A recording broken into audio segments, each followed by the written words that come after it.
దేవునికి స్తోత్రం. మీ అందరికీ నా వందనాలు. మరొక్కసారి ఈ ప్రోగ్రాంకి స్వాగతం. మరి మా మొదటి ఎపిసోడ్కి చాలా మంచి ప్రతిస్పందన లభించింది.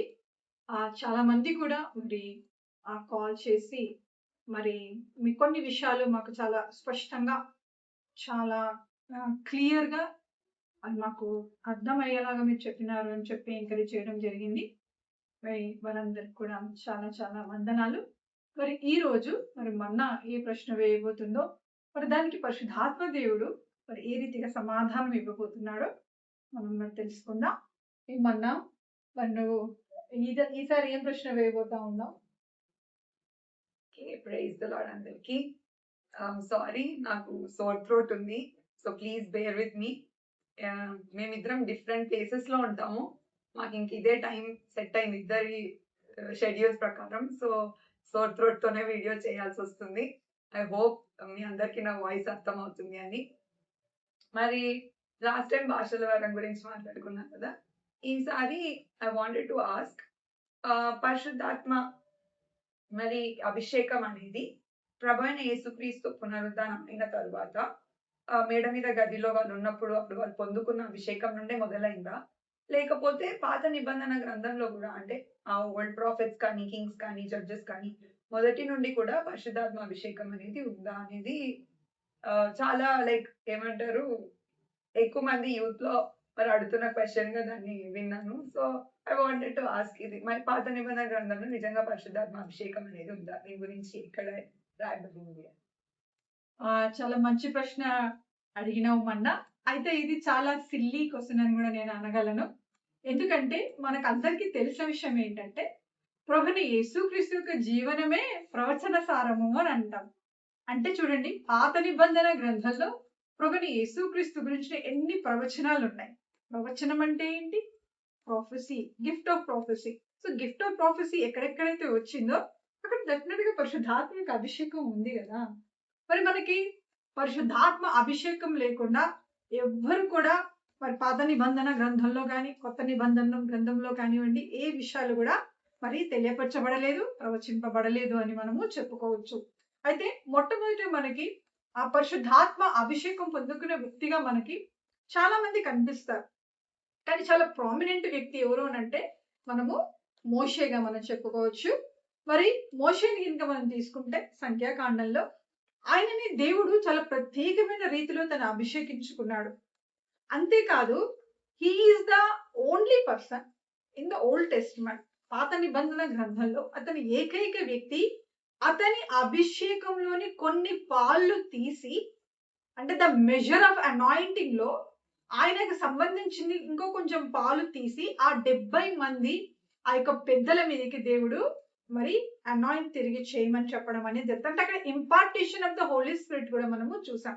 ఇదే మనము కొత్త నిబంధన గ్రంథంలో అయితే ఇది మేడ మీద గదిలో వ్యక్తి impartation of the Holy Spirit అంటే తెలుగులో తెలుగు audience. Okay, impartation of the Holy Spirit అంటే అదే. నేను థ్యాంక్ యూ.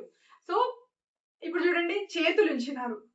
మరి పౌలు చేతులుంచినప్పుడు, అపోస్తలు చేతులుంచినప్పుడు వాళ్ళలో ఉండే అభిషేకం ఏదైతే ఉందో వారు చేతులుంచిన వ్యక్తి మీదకి అది వెళ్ళడం అనేది మనము చూస్తూ ఉన్నాం. దట్ ఈస్ ద ఇంపార్టేషన్ అని మనము చెప్పుకోవచ్చు తెలుగులోకి. అంటే వారు కూడా పొందుకోవడం అన్నమాట. పాత నిబంధన గ్రంథంలో ఒక మోషే మినహాయించి ఎవ్వరు కూడా వారి వారి ఆ పనుల నిమిత్తం, అంటే ఆయా సమయాలలో ఆయా పనులు జరిగించడానికి పరిశుద్ధాత్మ దేవుడు వాటికి తగినంత అభిషేకం అనేది ప్రతి ఒక్క వ్యక్తికి ఇచ్చినట్టుగా చూస్తాం. మనం చూడండి, మందసము అక్కడ నిర్మించబడే వేళ బెసలేలుకు తగిన అభిషేకంతో నింపుకోవడం అనేది మనం చూస్తాం. ఆ తర్వాత దావీదు మనకు తెలుసు, మరి ఆయన ప్రవచించినాడు. ఆయన ప్రవచించిన ప్రవచనం ప్రభుని యేసుక్రీస్తు కూడా ఎత్తిపెట్టి అడుగుతాడు. మరి ఆత్మ చేత ప్రవచించిన మత్తయి సువార్త 22వ అధ్యాయంలో మనం ఆ విషయం చూస్తాం. ఆయన పరిసయ్యులు శాస్త్రులు అందరూ కలిసి ప్రభుని యేసుక్రీస్తు నా చోట అన్ని ఒక్క ప్రశ్న వెంబడి ఒకటి వేసి ఆ ఊపిరి ఆడినంతగా చేస్తామని వాళ్ళు అనుకుంటారు. కానీ దేవుడు ప్రతి ప్రశ్నకి సమాధానం ఇచ్చి తిరిగి వారిని అడిగిన ఏకైక ప్రశ్న అది పరిశుద్ధాత్మ ద్వారా మరి దావీదు పలికిన ఆ మాటను మరి ఆయన తీసుకుని దాన్ని వాళ్ళను తిరిగి అడిగినట్టుగా మనం చూస్తాం. మరి ఆ విషయం మీరు చూసుకోవచ్చు.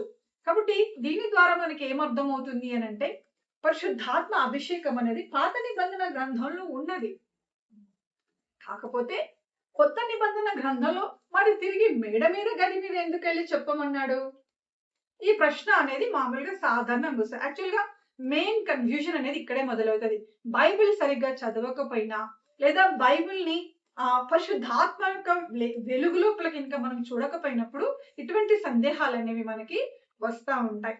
అయితే ఇక్కడ మనం గమనించి చూడాల్సిన విషయం ఏంటంటే మరి అక్కడ పేతురు లేచి నిలబడ్డప్పుడు అపోస్తుల కార్యం 2వ అధ్యాయంలో అక్కడ అంటాడు తండ్రి చేత, అంటే ప్రభుని యేసుక్రీస్తు ఆయన ఆరోహణమై వెళ్ళక ముందు శిష్యులతో ఒక మాట చెప్తాడు. ఇది మనము యోహాను సువార్తలో చూడొచ్చు.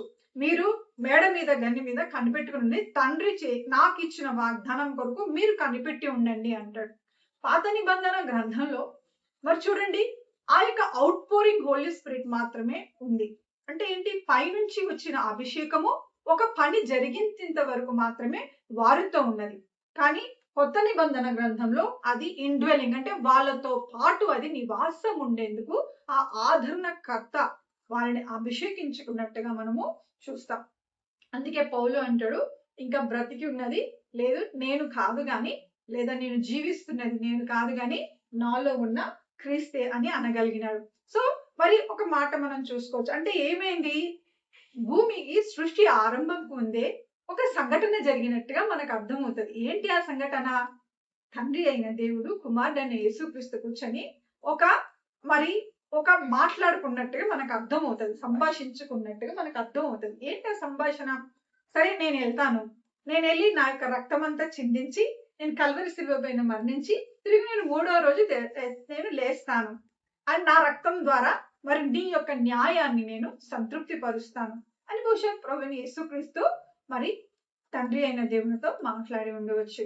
అప్పుడు తండ్రి ఏమన్నాడంట? సరే నువ్వు అది చేస్తే నా ఆత్మను నేను వారితో నివాసం ఉండేందుకు నేను ఇస్తాను, ఈ వాగ్దానం నేను నీకు చేస్తున్నాను అని ఉన్నాడని మనకు అర్థం అవుతుంది ఆ యొక్క లేఖనాల ద్వారా.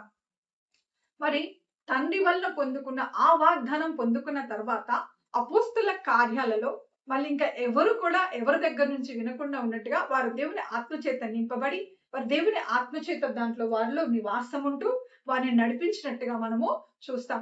మరి అంతేకాదు, మీరు గమనించి చూస్తే పాత నిబంధన గ్రంథంలో చీట్లు వేసేవాళ్ళు, కొత్త నిబంధన గ్రంథంలో చివరిసారి చీట్లు వేయబడ్డాయి.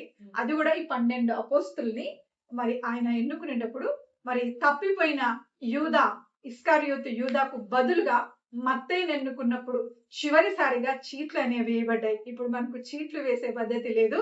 ఇప్పుడు మనలో ఉన్న ఆ పరిశుద్ధాత్మ దేవుడు మనల్ని తన ఆత్మ ద్వారా నడిపిస్తాడు. ఇదే రోమిలకు రాసిన పత్రికలో మనకి 8వ అధ్యాయంలో అర్థమవుతుంది. ఎంతమంది అయితే దేవుని ఆత్మచేత నడిపింపబడదురో వారు దేవుని కుమారులై ఉంటారు. అంటే ఎవరైతే దేవుని ఆత్మచేత నడిపింపబడరో వారు దేవుని కుమారులై ఉండరు అని మనం చెప్పుకోవచ్చు. ఇంకొకటి, పాత నిబంధన గ్రంథంలో మరి నూతన జన్మ అంటూ లేదు. They are not born again. They are born again only after the resurrection of the Christ. ఆ రక్తము ద్వారా మాత్రమే మరి మనము నూతన జన్మ అనేది మనం పొందుకోగలం. సో పాత నిబంధన గ్రంథంలో ఆ outpouring of the Holy Spirit మనకు కనిపిస్తుంది, కానీ కొత్త నిబంధన గ్రంథంలో అయితే ఇండ్వెల్లింగ్ గా మనం ఆయనని చెప్పుకోవచ్చు. అందుకే పరిశుద్ధాత్మ లేకుండా ఏ కార్యమైనా కూడా మరి అది దేవుని యొక్క చిత్తానుసారంగా కాదు అని కూడా మనం చెప్పుకోవచ్చు. అందుకే ఆయన అంటాడు, నా నామంలో మీరు దయ్యములు వెళ్ళగొట్టినా, నా నామంలో మీరు ఇంకా ఏది చేసినా కూడా అని మీరెవరో నాకు తెలియదు అని చెప్పడం అనేది ఆ చోట జరుగుతుంది. ఆయన ఈ క్వశ్చన్ అడగడమే ఒక వింత. దీని గురించి ఇంతమంది అడగడం అనేది చాలా నాకు ఆశ్చర్యం అవుతా ఉన్నది. ఎందుకు అనంటే ఒక సింపుల్ మాటలో చెప్పాలి అంటే ఇంత ఎక్స్ప్లెనేషన్ లేకుండా మరి ప్రభుని యేసుక్రీస్తు యొక్క జీవం ప్రవచన సారం అయితే గిఫ్ట్ ఆఫ్ ప్రాఫెసీ అనేది పాత నిబంధన గ్రంథంలో వర్క్ అయిందని అర్థం కదా. దాన్ని మనము గిఫ్ట్ ఆఫ్ ప్రాఫెసీ కింద నూతన నిబంధన గ్రంథంలో పరిశుద్ధాత్మ వరాలలో ఒకటిగా చెప్పబడింది. దీంట్లో ఆశ్చర్యం ఏముంది? కన్ఫ్యూజన్ ఏముంది? So true. అంటే మనకు ఈ పరిశుద్ధాత్మ వరాలు అనేది చాలా మంది ఏమంటారు అంటే ఓన్లీ ఆఫ్టర్ క్రైస్ట్ వాళ్ళు చూసారు, ఇప్పుడు ఆగిపోయింది అంటారు, దీనికి ముందు లేదు అంటారు. మనం ఒకరోజు స్పెసిఫిక్ గా will talk about gifts of the Holy Spirit. But ఈ రోజు అయితే అందరికీ అర్థమైందని ఐ హోప్. పరిశుద్ధాత్మ అభిషేకం అనేది మరి మనకు ఎప్పుడైతే సృష్టి ఆరంభం మనిషి అనేది సృజింపబడినాడో మరి అప్పటి నుండి కూడా ఉన్నట్టు మనం చూసుకున్నాం ఈరోజు. అది ఆఫ్టర్ ద రిజరక్షన్ అంటే మరి ప్రభువైన యేసుక్రీస్తు పునరుద్ధానం అయిన తర్వాతనే అది జరిగిన ఒక ఇన్సిడెంట్ తర్వాత నుండి మరి అది మనం పొందుకున్నది కాదు. కానీ మనం పరిశుద్ధాత్మ అభిషేకం అనేది మరి ఆది నుండి కూడా చూస్తూ వచ్చామని ఈరోజు మరి మమ్మీ క్లియర్ గా మనకు ఎక్స్ప్లెయిన్ చేయడం జరిగింది. I hope you understand this. Thank you. Praise మరి ప్రైజ్ ది లార్డ్. అంతేకాదు ఇంకా మొన్న ఫస్ట్ వీడియో నేను రిలీజ్ చేసినప్పుడు చాలా మంది పరిశుద్ధాత్మ వరాల గురించి ఇంకొంచెం చెప్పమని అడగడం జరిగింది. అది డెఫినెట్ గా నెక్స్ట్ కాకుండా నెక్స్ట్ వీడియోలో మనం దాన్ని చేయడానికి ప్రయత్నం చేద్దాం. Thank you for everything. God bless you.